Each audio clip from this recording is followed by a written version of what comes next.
देवरानी और एक जेठानी थी।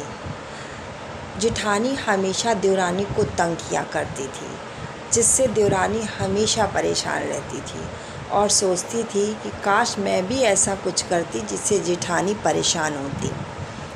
एक दिन जेठानी शादी की पार्टी से वापस आई और वो अपने कमरे में गई और ड्रेसिंग टेबल पर बैठी और अपने सोने के कंगन निकाल करके उसने वहीं रख दिया। तब तक फ़ोन की घंटी बजी और वो कमरे से बाहर चली गई फ़ोन पे बात करने के लिए। बात करते करते वो भूल गई कि और दूसरे काम में लग गई और उसके ध्यान से उतर गया।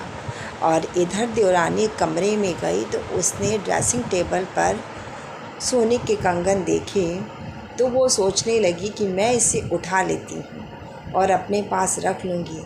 जेठानी जब खोजेगी और परेशान होगी तब उसे पता चलेगा कि वो मुझे कितना तंग करती है और तब मुझे मज़ा आएगा और मैं उसे 1-2 दिन में वापस कर दूँगी। और यह सोच कर के वो जो देवरानी थी उसने जेठानी के कंगन उठा के ले आई और अपने पास रख ली। और उसने देखा कि जेठानी को जब याद आया कि जब वो सोने गई तब उसको याद आया कि अरे लाओ, मैं अपने कंगन तो ड्रेसिंग टेबल पे ही रख दी थी, उसे उठा के अलमारी में रख देती हूँ। और जब वो गई देखी तो वहाँ पर उसको उसका कंगन नहीं मिला।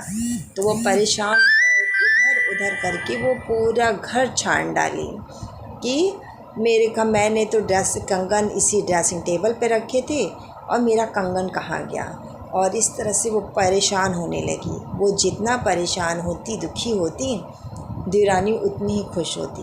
बोली आज तो मुझे बहुत तंग करती थी ना, आज परेशान हो ले, कल मैं इनको कंगन दूँगी। अगले दिन भी हो गया, वो परेशान हो रही है, रो रही है कि मेरे कंगन नहीं मिले। तो बोली ठीक, आज मैं नहीं दूँगी, 2 दिन बाद कर दूँगी। फिर 2 दिन बीत गए। फिर देवरानी को लगा कि अब मुझे कंगन वापस कर देने चाहिए। फिर वो कंगन लेके जेठानी के दरवाजे तक पहुंची। फिर वो सोचने लगी कि अगर मैं आज कंगन वापस करती हूँ तो देवरानी तो जेठानी तो मुझे चोर समझेगी कि मैं चोर हूँ, उसका कंगन चुरा ली हूँ। इस चोर के मारे वो उसे कोई चोर ना कहे, अगर पूरा घर फिर हमें चोर कहेगा कि ये चोर है, उसने कंगन चुरा लिए थे।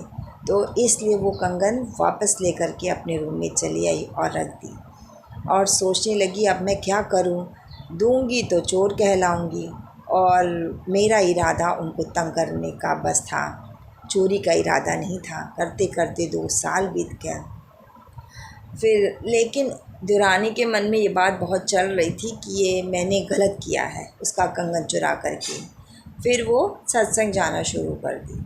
जब सत्संग जाने लगी तो वो गुरु के पास गई और उसने गुरु जी से कहा कि गुरु जी, मेरी जेठानी मुझे एक बात बहुत तंग कर रही है और मुझे ढंग से नींद भी नहीं आ रही है उस टेंशन में। गुरु जी ने पूछा क्या बात है। तो बोली मेरी जेठानी मुझे बहुत तंग करती है। मैंने उसको सबक सिखाने के लिए मैंने उसका कंगन उठा लिया और उसे अपने पास रख लिया। जब मैं उससे वो खोजी और बहुत परेशान होगी तब मैं उसे दूंगी। और जब वो परेशान होली तो मैं 2 दिन के बाद उसका कंगन वापस करने गई तो मुझे लगा कि अरे वो तो मुझे चोर कहेगी, इसलिए मैंने वो कंगन वापस नहीं किया और वो कंगन आज भी मेरे पास ही है। और